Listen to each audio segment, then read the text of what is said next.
Step into the vibe, let me tell you what's real. In the shadows and the light, there's power to feel. Welcome to Truth and Legacy. This isn't just a podcast, this is a real conversation. This is about what gets passed down, pain, lessons, and legacy. Today I'm sitting with my father, not just as his son, but as a man trying to understand the foundation of where I come from. Standing on true knowledge is our wealth. Act with intention, it's about that self-help. The future's a moment, just a breath from. Tonight is different. This episode is about leadership. It ain't about ABBA. It ain't about accomplishments people clap for. Tonight is about the questions children carry into adulthood when nobody ever explains the truth. The questions that become anger, the questions that become trust issues, the questions that shape how a man loves, protects, reacts, and survives. Because sometimes the deepest pain isn't only what happened to you, it's growing up confused about why it happened. So tonight I'm asking the questions I never got to ask. When you look back at my childhood, what kind of environment do you think I was really growing up in? Do I think you was growing up in? Wow, that's a good question. From what I see, you was living with your moms and spending weekends with me. What I tried to do is make sure you had a lot of activities and in my mindset to show you what a man is supposed to be responsible, that kind of thing. I was hoping that you grasped that, but still I understand that you had a lot of dramatic stuff going on with you and your moms. I had no control over that really. But I guess you could call it a split environment. I guess that goes to my next question. Do you think children can feel tension long before adults realize how damaging it is to them? Well, I'm not a psychiatrist, so I can't answer all of those questions. I know the feelings I experienced when I was growing up. I've had some traumatic experiences in my own life of never seeing my father and watching other guys have fathers and those kinds of things, which is one of the reasons that I try to stay in your life as much as I could to support you because of those experiences I've had in my own personal life. So I can't profess to be a psychiatrist and answer for the trauma that kids go through, nor do I comprehend how deep yours may be, because in some ways you're similar to me. You don't express yourself openly, and men are taught that. So that's the best answer I can give you for that. Do you think survival mode makes adults emotionally dangerous without realizing it? I don't even understand that. Survival mode. Yeah, when you're in survival mode, sometimes you're not able to live because you're too busy trying to survive from where you came from, that you're not able to be fully present for what's going on. I can't translate that. I don't understand how that applies to me in any kind of way, because I don't operate from survival mode. I operate from trying to do better, be better today than I was yesterday, with the hope of doing better tomorrow. So that's my perspective. Let me ask you, do you think parents have to underestimate how much children remember emotionally? I can't answer for other parents, but well, then, I won't underestimate how much children could remember and how traumatic some of those experiences is, because I can give you points and dates in my own life where I had some traumatic experience that never go away. What do you think I was learning about love, conflict, and family just by watching the adults around me?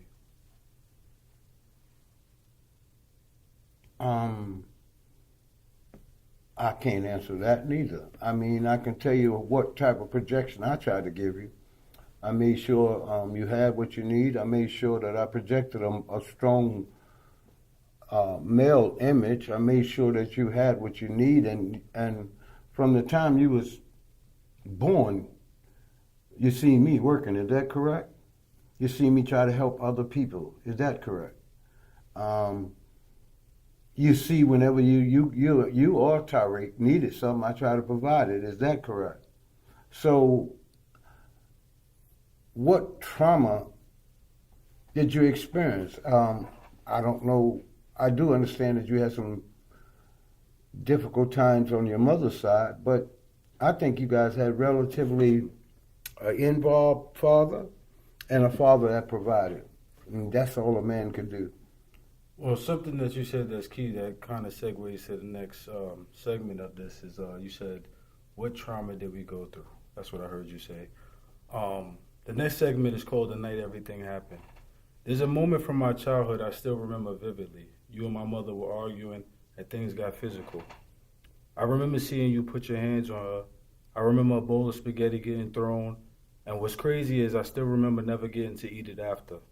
As a child, I thought everything happened because of something I said, something my mother told me to repeat, but nobody ever explained what was really happening between adults.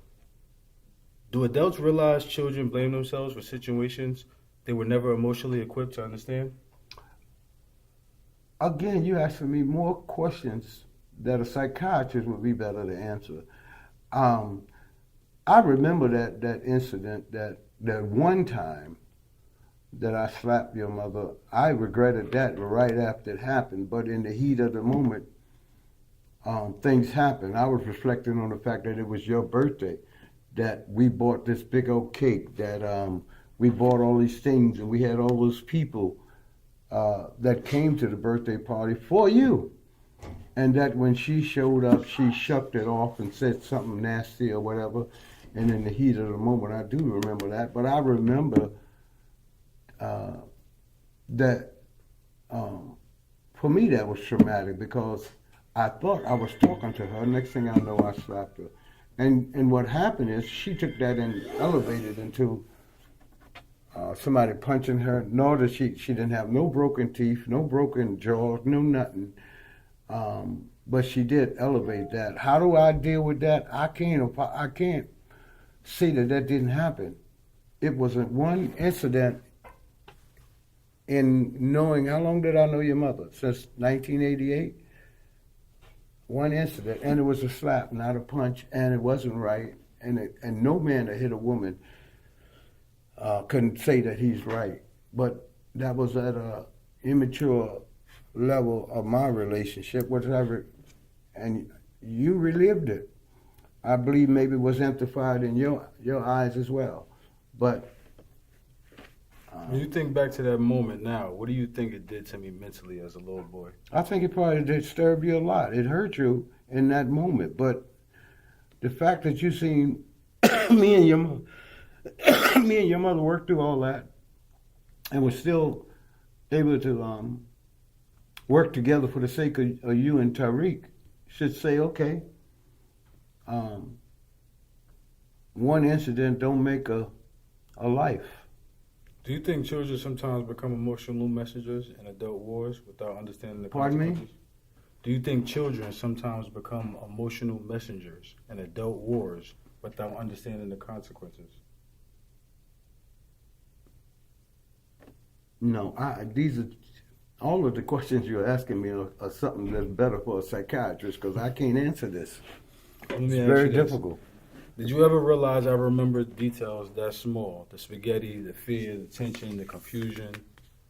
Do moments like that shape how boys later deal with anger, relationships, trust, and conflict? It may have for you, but you also remember that me and your moms was only together for 2 years. So in that 2-year period of time, I hope you don't have a lifetime of trauma based on that. But again, question you asking me are more psychological than anything, or experiences that you had, hurts that you not shared, but it's communicating through this here podcast. If you don't share it, people don't necessarily know it. If you could sit in front of the little boy version of me from that night, what would you tell him now?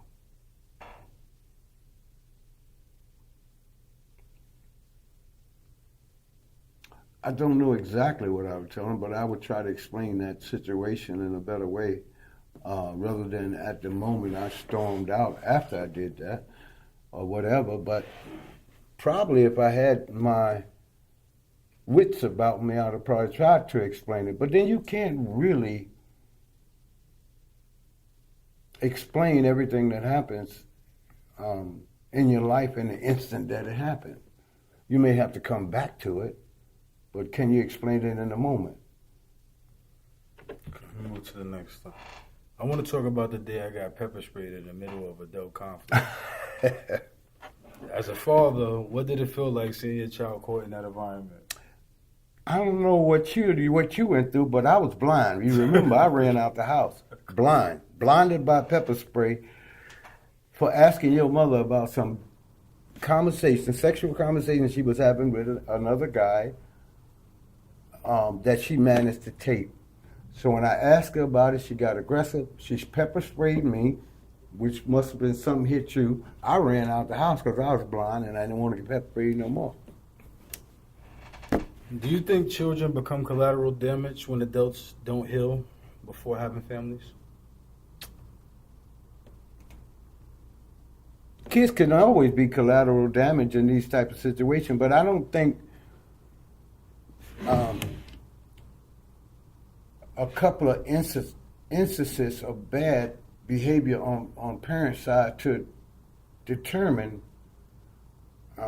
the life of the children. I mean, I think you actually experienced two incidents. Okay, so, and if that's a problem, I would tell you to try to get counseling in that. If you're carrying that weight, I would suggest counseling. Do you ever feel powerless watching situations escalate? Powerless do what? Did you ever feel powerless watching situations escalate back then? Yeah, obviously. Some situation I had no control. You remember the period of time when I didn't see you guys for a year and a half for no reason. And I felt powerless in the sense that I couldn't do nothing about it, even though she brought y'all around her grandmother, which means that was the only way that I get to see you. So do you think I felt powerless. Do you think trying to keep peace sometimes creates even more damage long term? I don't see that. A person who's trying to keep peace, in my mind, have to think about it. How can I keep peace in another person's life if I'm not thinking about what it takes to bring about peace? Keeping peace in the sense of not living in the reality of the situation that's going on and putting a veil over what's actually going on and not able to give that illustration to have that emotional understanding as a kid of what you're experiencing. So you do carry that with you for the rest of your life because you never got understanding for that. So that's what it means in regards to keeping the peace, thinking that might be the best solution to hide from the reality versus sitting in that moment and explaining the failure, because the failure existed whether you want to acknowledge it or not. That's more so what that. What I would again say to you, that most of this stuff that you're talking about is psychological. And it may impact people differently. I'll tell you what, I still remember when I was 5 years old, we was all excited. I was living down south with my grandparents. We was all excited about Christmas, okay? And Christmas came, and I remember all of my cousins had nice Christmas gifts. I didn't get a gift. I got a 10-cent yo-yo. I remember that, and I was traumatized by it because I also remember running outside, climbing up a tree, and then come down to nightfall. But I turned that situation into, if I can help somebody not experience that, then that would be my reward. So that's why I host the Christmas gift program. I thought about every time I'm giving out gifts, 1,000 gifts we give out a year. Every time we do that, I'm thinking about that kid, getting them out the tree. That's how I reflect on that experience. I remember when I was a child, of one time I seen my daddy. He walked in the house, the one time I seen him, he walked in the house and walked right past me. When he walked in the house, I ran on his truck and stole some bananas and took the bananas and hid under the house and ate the banana. But I said to myself, if I ever have kids, I'm never going to be a type of person that ignore their kids like that. And he had 5 by my mother. So I've had negative experience. So that one incident, you would say, because earlier you mentioned that you don't know how 1 or 2 incidents can affect someone, but I hear you point out that the passion of what you do came from you 1 or 2 incidents. Came from those experiences, including the mentoring program. You got to remember, I spent 10 years as a mentor to at-risk kids. Spent 10 years going in jail, sitting down, talking to young men who've had similar experience, who life got off track because they didn't have a positive male role model in their life. So we brought up the opportunity. I had opportunity to go and sit down with those kids. Matter of fact, one of them called me today. He now has 6 kids. And he makes sure he stayed there with his kid. He said, and the way he addressed me is, that's my mentor. I remember reacting emotionally towards you as a kid, trying to defend my mom and carrying guilt for years, thinking I was an angry or bad child. But as I got older, I started realizing I was caught between manipulation, money, power, pain, and 2 adults fighting battles bigger than me. At some point, I realized my mother was emotionally manipulative in certain ways, and that you on the other side were consumed by power, control, survival, and your own battles. Do you think children sometimes become emotional soldiers for parents before they're old enough to understand the full truth?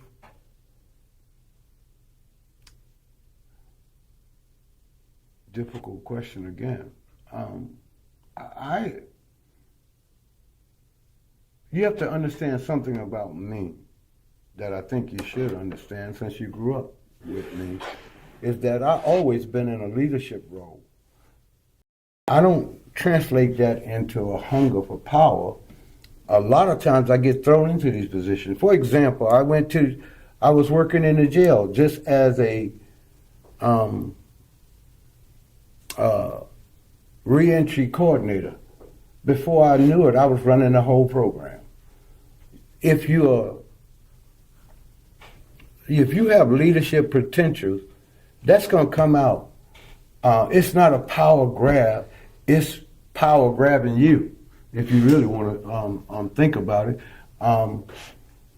Think about yourself. You think you power hungry because now you become the executive director of Apple Leadership Center? Or do you think that's just a transition? It's a transition, to your point. So why would you call it power hungry? Now, you got to act in a powerful way in that position because you're responsible for people's lives. Once you're in a position where you're responsible for people's lives, you have to act in a responsible way. And sometimes you have to take authority over certain situations.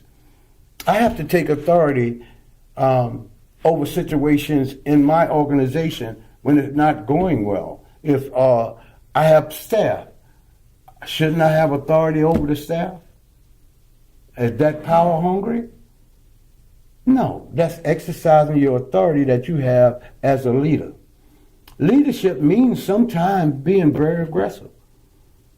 Well, it's not saying that it was necessarily a negative or positive thing. It's just you had a chase for that. And at the time, we couldn't understand what comes with it. Like, when you're chasing success, it comes with sacrifices.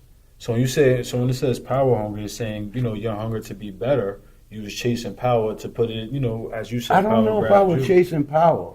I was chasing a better life. I was chasing not to always be broke and dependent on people. Now, let's go back a little bit. I had leadership skills from the time I was 11 years old. I led my own group young men and the thugs in the streets, if you really want to say it, had a leadership role in the gang where we turned out we had over 1,700 people in the gang, and I was the warlord. That make me power hungry. Then when I go to jail, I spent 4 years in the jail. I went in jail as a 16-year-old kid, didn't know nothing about the criminal justice system, and wound up a leader over a group I think is crazy, the 5%ers. I was a leader over them, and that's why I've got 3 more years. Because the people in there said, this guy is the leader. Now, did I project myself as a leader? I didn't project myself as a leader. It's once you get in position, if you're strong, you're going to stand out. If you stand out, you're going to become empowered. Now, I come home. I worked for this guy for 10 years. And in the course of that 10 years, I went from a coordinator to becoming a director.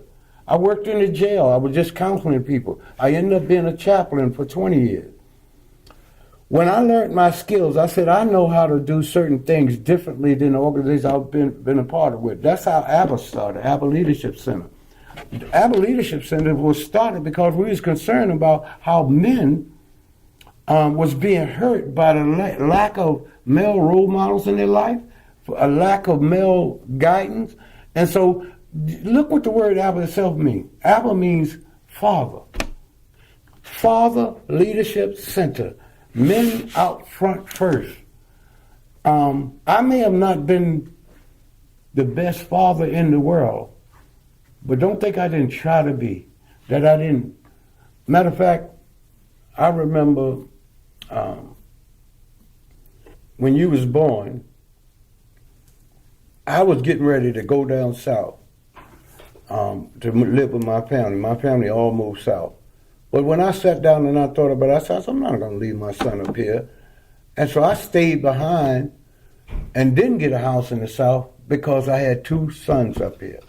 Okay, I couldn't run away from that, which is what men do. They run away, shut the door, don't look back. What my father did. Do you think a child can be emotionally manipulated against a parent without realizing it? Of course. Of course. At what point did you realize my perception of you may have been shaped by other people's pain? I'm sure it was because if you're bombarded, you're living with a person 7 days a week, 5 days a week, and you're bombarded with a bunch of negative stuff, and it's somebody that you love, you could get influenced and get a negative perception based on being bombarded with negative information. But you yourself told me, yeah, when I sat back and spent time with you and was able to get out of it, I realized that I was being manipulated. Is that what you said to me? And it's strange that soon as you and your brother turned 17 years old, where was y'all at? It was with you. Both of y'all moved out the house with your mom and lived with me. Why did you make that decision?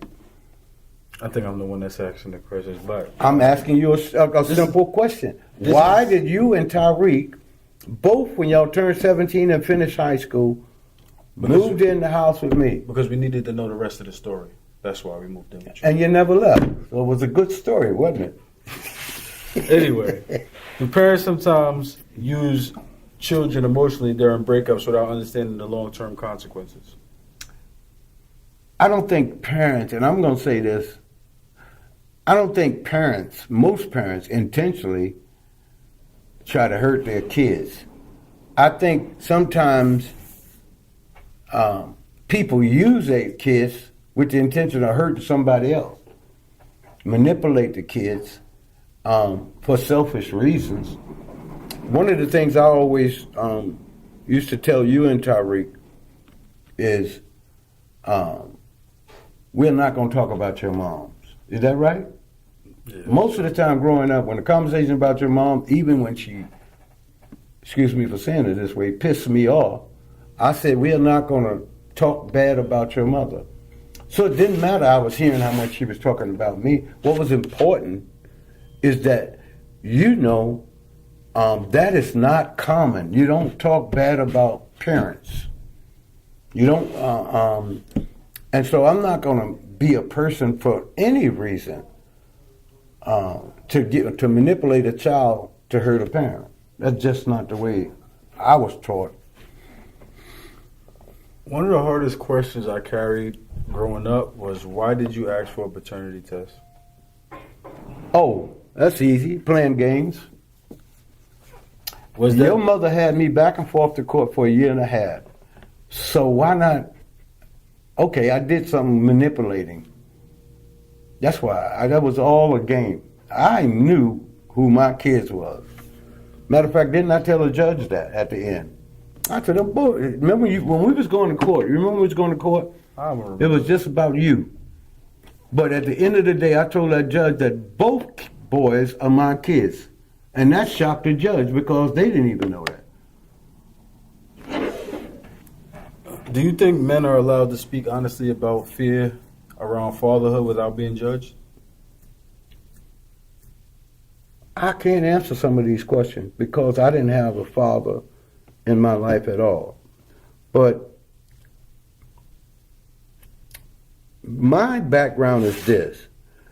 Men don't express too much emotionally. Don't come out too much emotionally because even in the streets you'll be classified as soft. Men are taught growing up not to cry. I came through that generation. But I don't stop you guys if you want to express yourself. Point being is, in my growing up, you wasn't allowed to express too much emotion. How much damage can uncertainty create inside a family before a child even understands what's happening? I can't, again, you should have a psychiatrist up there with us. Why don't I have your last name? Your mother. I asked you, I don't remember what age it was, but I was old enough to be able to make my own decision about getting my last name.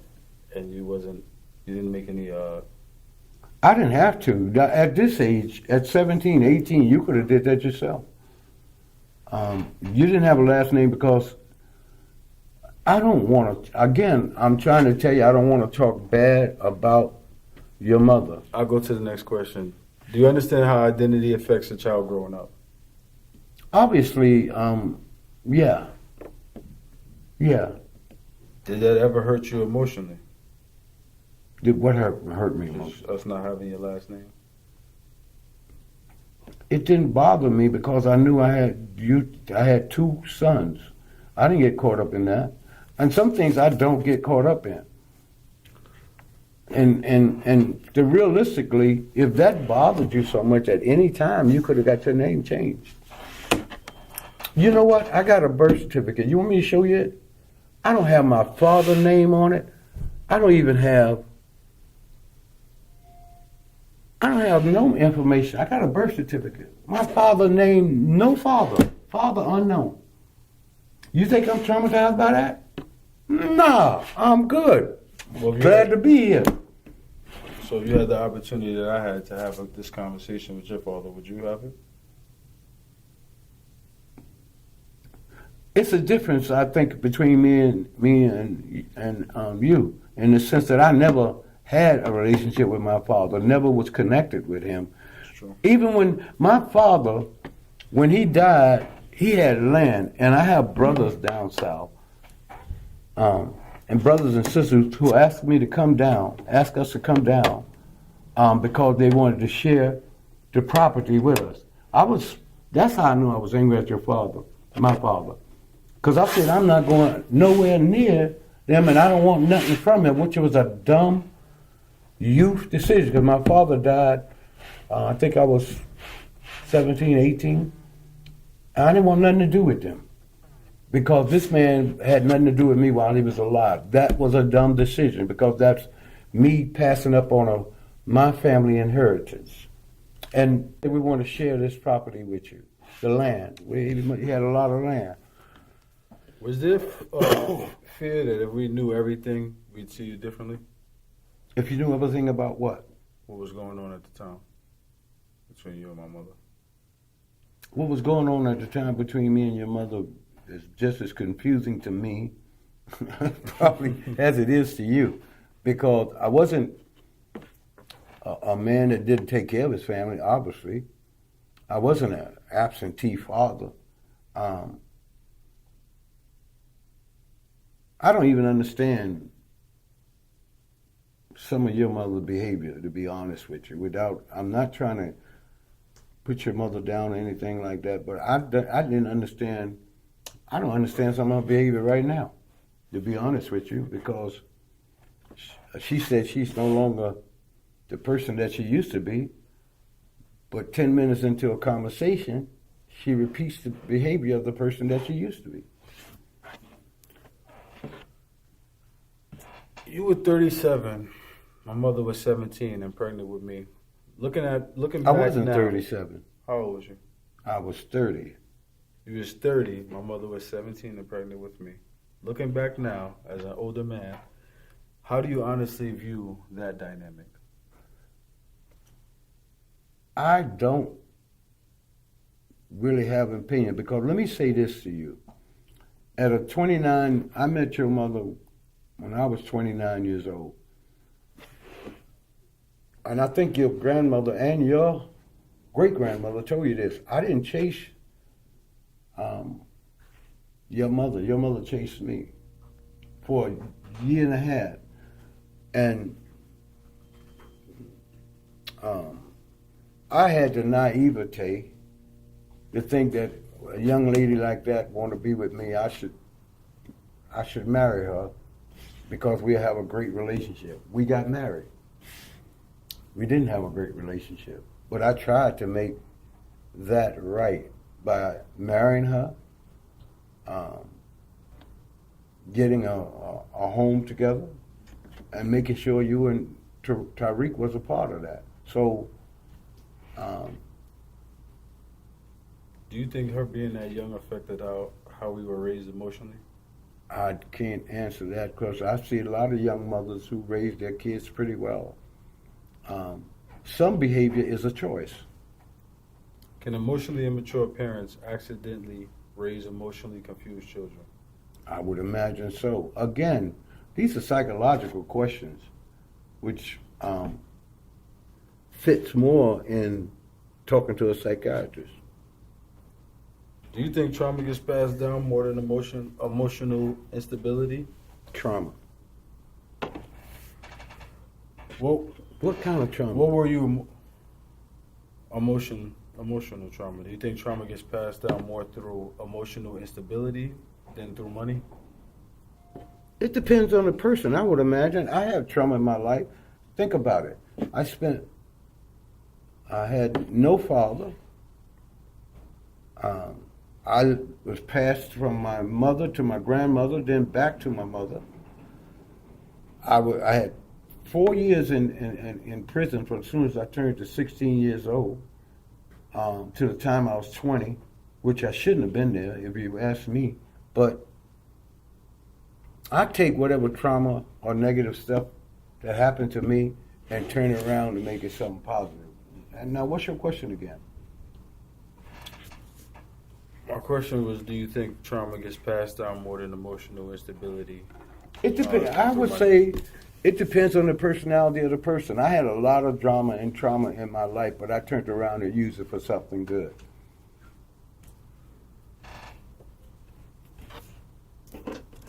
I think a lot of people grow up loving their parents, but never fully understanding them.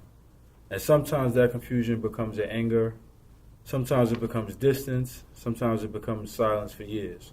But healing starts when the truth finally has room to breathe. Not the polished truth, not the social media truth, the real truth. Because legacy isn't just what you build outside the house, it's what your children carried inside of them after growing up in it. Step into the vibe, let me tell you what's real. In the shadows and the light, there's power to feel. Voices of Abba bringing wisdom like gold. We won't let the stories of our lives go untold. Change is a whisper that you can't ignore. The future's a heartbeat, it's knocking at the door. Every lesson learned, every truth that we find, with purpose in our steps and the world in our mind. We're standing on true knowledge is ours.